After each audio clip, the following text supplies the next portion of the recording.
said, my name is Frankie. We are working off the same question and gospel, so a lot of what I'm going to say is kind of echoing what Father's homily had. But in today's gospel reading, we heard about Jesus going into the desert to be tempted by the devil. The devil tempts him with pleasure, power, and possessions. But, of course, Jesus knows who he is. He already has the things that the devil is promising and much more. And he doesn't need to prove anything to the devil.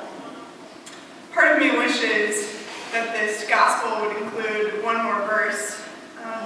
The verse that directly precedes what we heard during Mass is the verse that Father said during his homily.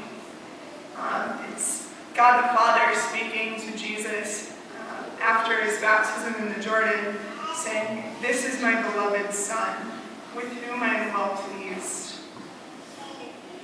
The identity of Christ was just affirmed by God the Father.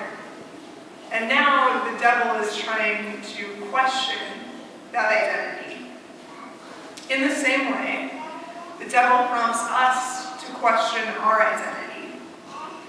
Sometimes it bothers me that we live in a society that really self-identifies with things that we do. I'm Frankie and I study this, and I'm that here and I work there. It does give people an idea of where we spend our time and what we do, but it doesn't really get at who we are. I think it really shirks who we are. Through my baptism, I'm a beloved daughter of God, but I don't readily identify with that great dignity. Then when the devil actually tempts me, I don't recognize that my identity in God promises me much more than what the devil's temptations are promising me.